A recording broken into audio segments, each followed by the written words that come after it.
Mazmur 20. Doa mohon kemenangan bagi Raja. Untuk pemimpin biduan, Mazmur Daud.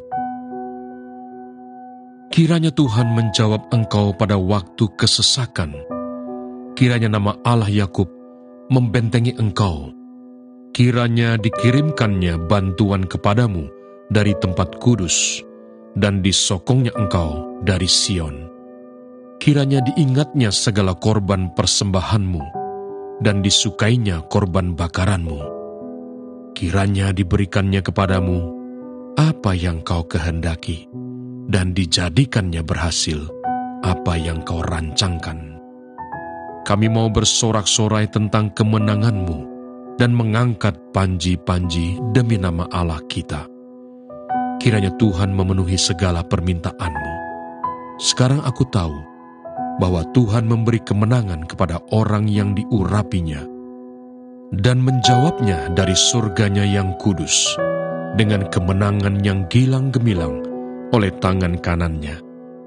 Orang ini memegahkan kereta, dan orang itu memegahkan kuda, tetapi kita bermegah dalam nama Tuhan Allah kita.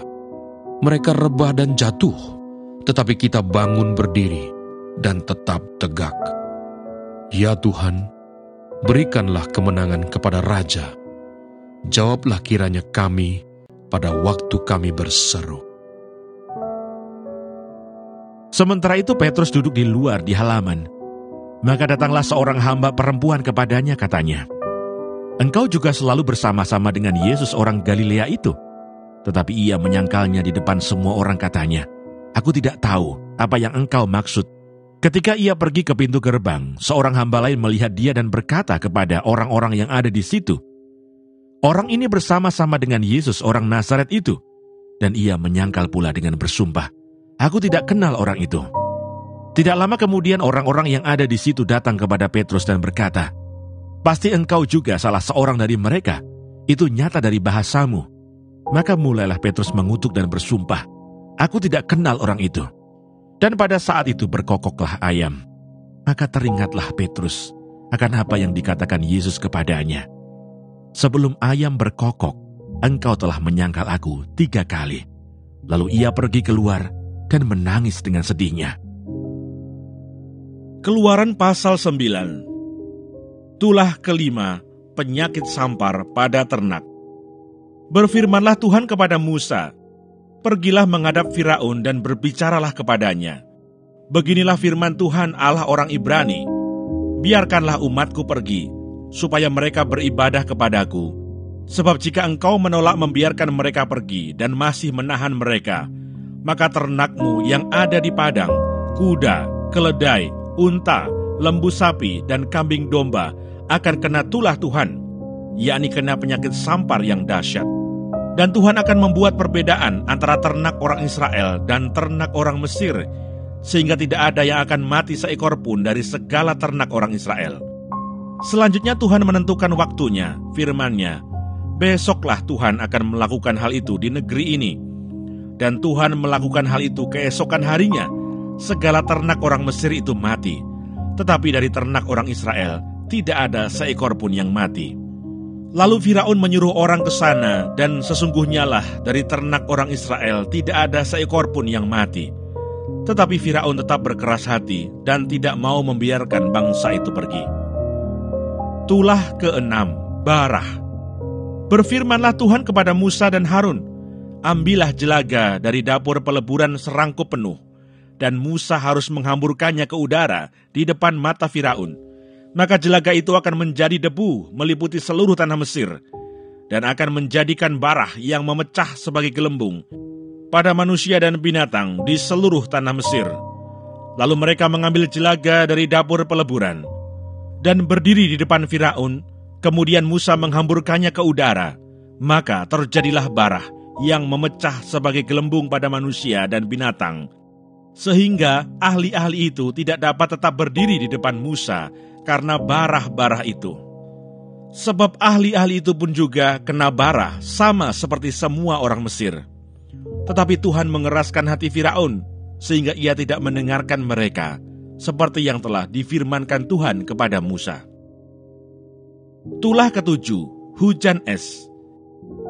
Berfirmanlah Tuhan kepada Musa, bangunlah pagi-pagi dan berdirilah menantikan Firaun dan katakan kepadanya, beginilah firman Tuhan, Allah orang Ibrani, biarkanlah umatku pergi, supaya mereka beribadah kepadaku. Sebab sekali ini aku akan melepaskan segala tulahku terhadap engkau sendiri, terhadap pegawai-pegawaimu dan terhadap rakyatmu, dengan maksud supaya engkau mengetahui bahwa tidak ada yang seperti aku di seluruh bumi. Bukankah sudah lama aku dapat mengacungkan tanganku untuk membunuh engkau dan rakyatmu dengan penyakit sampar, sehingga engkau terhapus dari atas bumi? Akan tetapi inilah sebabnya aku membiarkan engkau hidup, yakni supaya memperlihatkan kepadamu kekuatanku, dan supaya namaku dimasyurkan di seluruh bumi. Engkau masih selalu menghalangi umatku, sehingga engkau tidak membiarkan mereka pergi. Sesungguhnya besok kira-kira waktu ini, aku akan menurunkan hujan es yang sangat dahsyat, seperti yang belum pernah terjadi di Mesir, sejak Mesir dijadikan sampai sekarang ini. Oleh sebab itu, ternakmu dan segala yang kau punyai di padang, suruhlah dibawa ke tempat yang aman. Semua orang dan segala hewan yang ada di padang dan tidak pulang berkumpul ke rumah, akan ditimpa oleh hujan es itu, sehingga mati.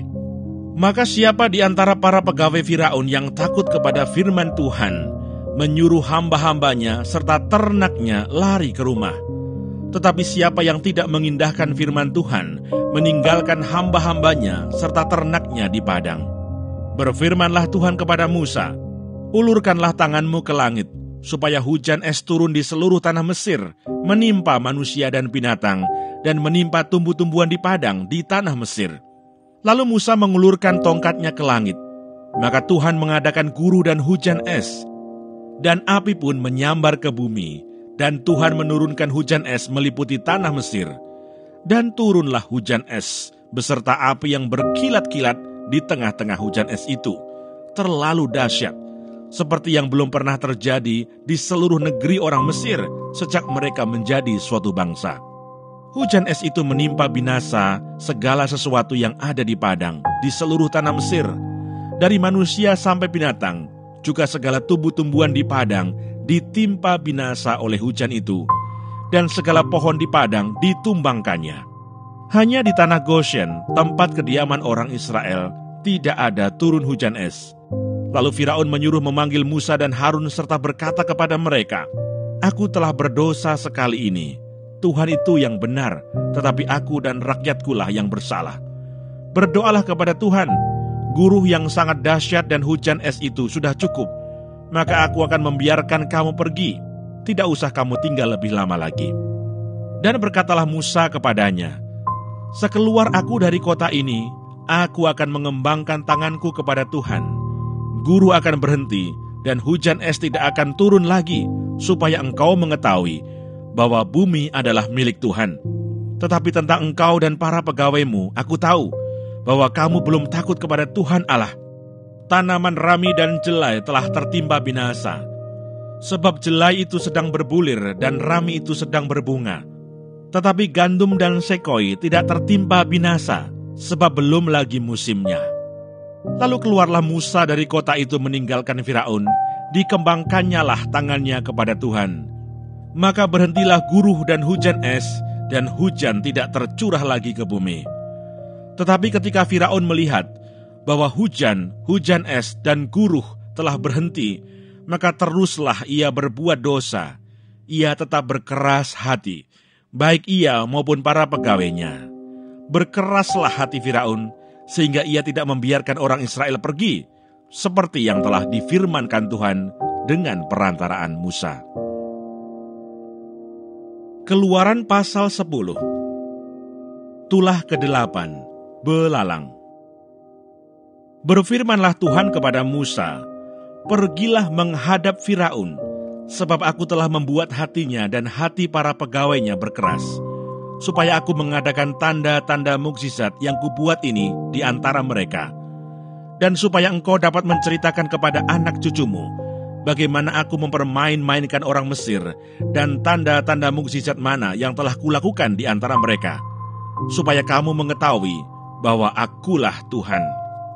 Lalu Musa dan Harun pergi menghadap Firaun dan berkata kepadanya, "Beginilah firman Tuhan Allah orang Ibrani, berapa lama lagi engkau menolak untuk merendahkan dirimu di hadapanku? Biarkanlah umatku pergi, supaya mereka beribadah kepadaku. Sebab jika engkau menolak membiarkan umatku pergi, maka besok aku akan mendatangkan belalang-belalang ke dalam daerahmu. Belalang itu akan menutupi permukaan bumi, sehingga orang tidak dapat melihat tanah.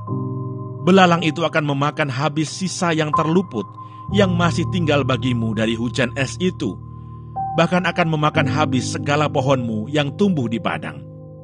Belalang itu akan memenuhi rumahmu, rumah semua pegawaimu, rumah semua orang Mesir seperti yang belum pernah dilihat oleh bapamu dan nenek moyangmu sejak mereka lahir ke bumi sampai hari ini." Lalu berpalinglah ia dan keluar meninggalkan Firaun. Sesudah itu berkatalah para pegawai Firaun kepadanya, "Berapa lama lagi orang ini akan menjadi jerat kepada kita? Biarkanlah orang-orang itu pergi, supaya mereka beribadah kepada Tuhan, Allah mereka. Belumkah Tuanku insaf bahwa Mesir pasti akan binasa?" Lalu Musa dan Harun dibawalah kembali kepada Firaun, dan berkatalah Firaun kepada mereka, "Pergilah, beribadahlah kepada Tuhan Allahmu. Siapa-siapa sebenarnya yang akan pergi itu?" Jawab Musa, "Kami hendak pergi dengan orang-orang yang muda dan yang tua, dengan anak-anak lelaki kami dan perempuan, dengan kambing domba kami dan lembu sapi kami, sebab kami harus mengadakan perayaan untuk Tuhan." Tetapi Firaun berkata kepada mereka, "Tuhan boleh menyertai kamu jika aku membiarkan kamu pergi dengan anak-anakmu. Lihat, jahatlah maksudmu. Bukan demikian, kamu boleh pergi, tetapi hanya laki-laki dan beribadahlah kepada Tuhan, sebab itulah yang kamu kehendaki." Lalu mereka diusir dari depan Firaun.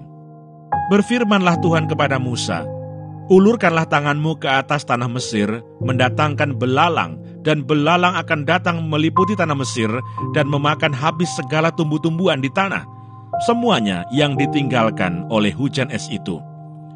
Lalu Musa mengulurkan tongkatnya ke atas tanah Mesir, dan Tuhan mendatangkan angin timur melintasi negeri itu. Sehari-harian dan semalam-malaman, dan setelah hari pagi, angin timur membawa belalang.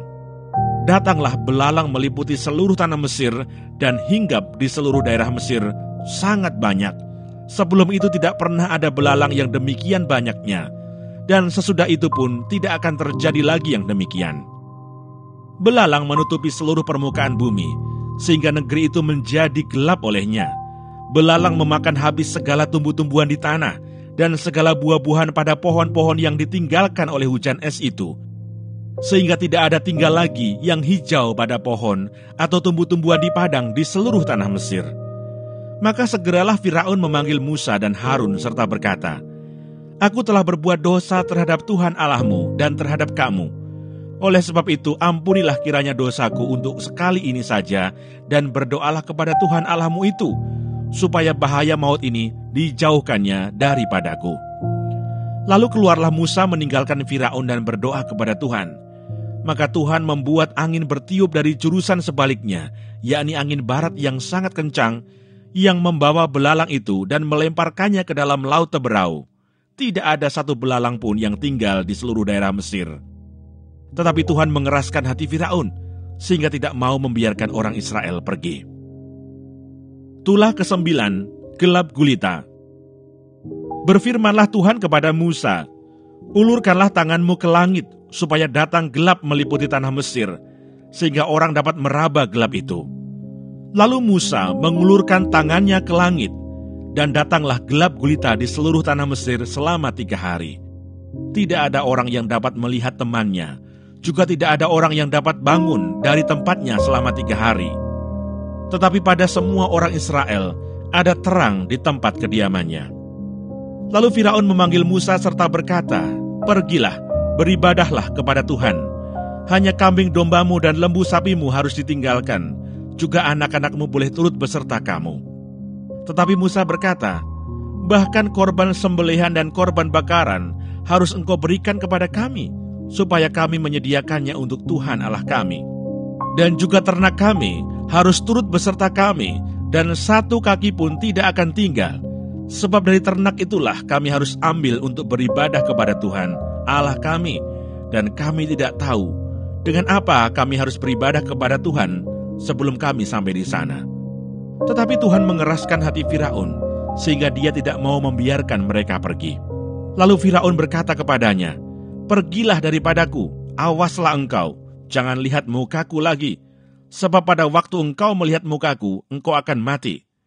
Kemudian Musa berkata, "Tepat seperti ucapanmu itu, aku takkan melihat mukamu lagi."